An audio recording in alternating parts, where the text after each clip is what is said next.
Guys, if you could give your name and organisation for your question, please. We go first. Hi, Pep, James Robson, Standard. Was that as comfortable as you could have hoped for such a big game? No.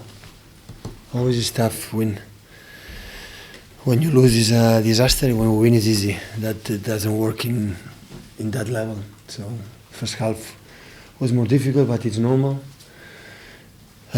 We feel the pressure, we know if you drop points you cannot win this Premier League, and that's why. But the second half we were more relaxed, we attacked more, we have more the feeling that we have to win the game. So in the first action from Bernardo, already we attack, and after the second half was so good the way we played, the way we faced this kind of game. And now time to be calm. No read, no switch on the TV, no listen to the radios, and be calm, regeneration, eat, sleep good, and go to Barley on Sunday.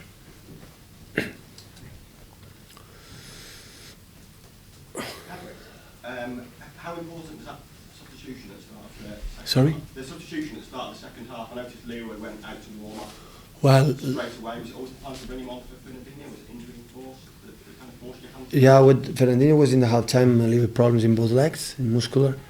He played the second half and we fell down. I thought was not ready to continue.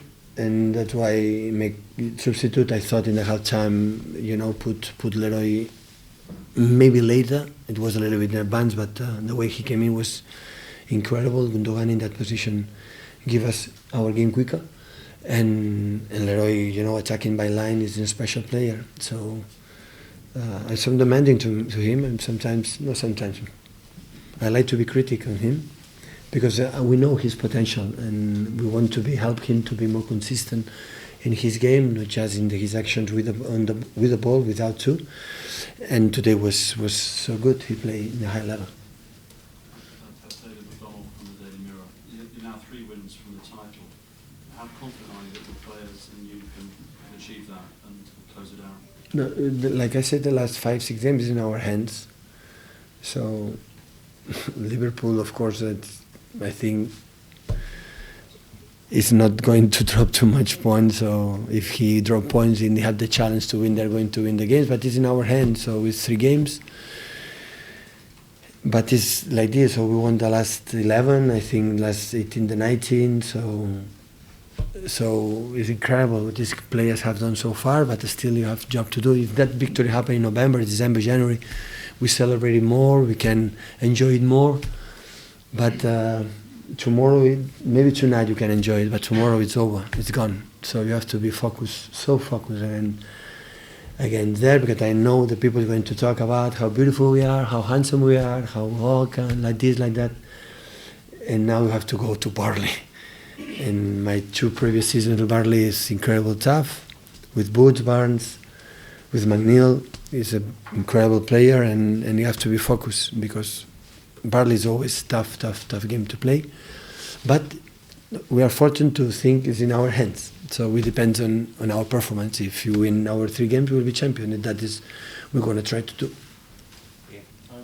Ian from the Daily Mail. After last week's Champions League disappointment, how worried were you about the 2 games that followed so quickly, Tottenham and Manchester United? No, and what does it say about your team that you won both games? I think that is the most difficult and most nice and most incredible detail for these players. So you cannot imagine not a frustration, because of course Tottenham deserve all my respects and credit, but how tough will be for all of us, go out for this beautiful competition like Champions League, when we felt it was there. For one hand not given, for 1 inch, it was really, really tough. And after 3 days later, we have the Tottenham at home, and it was not the best performance, but the way, with the sunshine, with incredible warmth in the pitch, to play to stay alive in the Premier League when Tottenham didn't play for almost anything because they are going to qualify for the Champions League. The pressure we felt, like how we react, that is sometimes more important than all the other things you can read or you can write or you can say. So, and also after come here, our neighbours United, the more prestigious team in England the last 20, 30 years, and for the third time in a row winning, and especially today with a lot of pressure that we had, because we know if we lose, nothing, and being there, so it's fantastic. So I would have said the same. I would have said the same if we had lost today to the players. I said to them, so nothing changed for the fact today we win. Nothing is going to change about that 3 games because I don't know what's happening if we win or not. They have my incredible respect, like a manager that I am, because it's massive what they have done this season. Incredible. Pep, did you have to say anything different to your players after the Champions League elimination, or did you know they would respond like that? Determination. I said that when the people say sometimes I have to show the character, these teams, it was 2 seasons showing that. You cannot show character when you have 100 points. It means win every 3 days, win and win and win and win. And after the next season, when you think of how good you are, it be incredible, consistent, the same, winning 2 titles, be in the final of the FA Cup. For nothing, we are out in Champions League and still there. So what could I say? So it's incredible mentality, the strength, and every single action, do it, to commit what they have to do, what we speak, what we're training. So it's fantastic. So I think Manchester City has to be so proud for these players, so proud. So we can go with the heads up everywhere, and that's why our fans are support us at the game against Champions League against Tottenham, and even the defeat that 3 days later support more than the date of the Champions League. That's happened because they know we don't lie. We know we are honest in our way to play, and that's why they are satisfied for the teams or for the players they have it right now. So it's good. So how did Gundogan change the game when he went into that midfield position, and what's the status with his injury at the end? Do you think he'll miss out on Sunday? I don't know. Has a kick. I don't know. It's going to. I know it will be pain for tomorrow. Tomorrow we'll see the game, and Gundogan, when he played in that position, it's so clever. It's a player can play like a striker. When in the box, always when you play attacking midfielder, every cross is in front of the goal. I have the feeling that they can play in several positions, because it's like Phil Foden, for example. Today didn't play, but I put Phil Foden in a fullback, he will play good. Because the good players understand the game, he can play in everywhere, in all the positions. And Gundogan can play in different positions and always in a high level. Bernardo seems to always delivering very big matches. How impressive you've been with how he's... Yeah, we miss him a lot, and Alex and Bernardo, we miss him a lot in the first game in Tottenham, against Tottenham in Champions League. Bernardo is doing an incredible season, incredible. So second half played like a holding midfielder. So holding midfielder Bernardo, it doesn't matter. I fight with Pogba and everywhere. So it's not just today. It's not just to goal. It's all the season was a masterclass, a masterpiece every single game. So it's incredible. Bernardo is a joy of guy.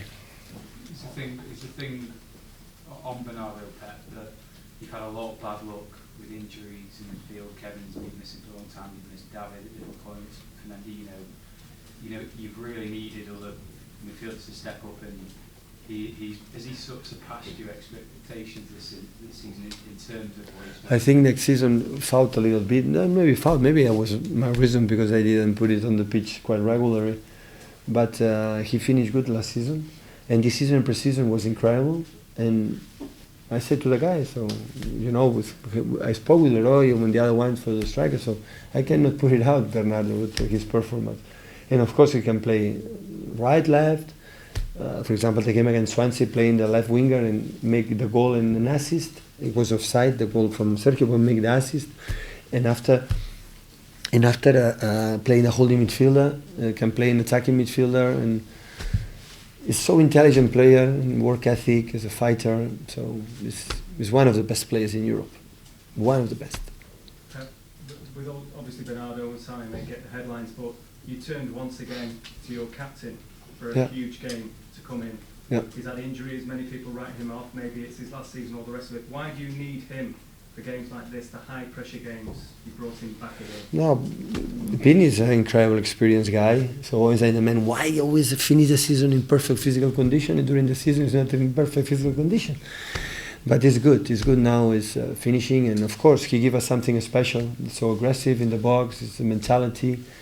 He's an exceptional player. So he's one of the best players have been here in this country. So, but you know, unfortunately, sometimes he's not fit. No, but when he's fit, and especially in the games like he's a lot of long balls and moving runs in behind, he's a player with a lot of personality.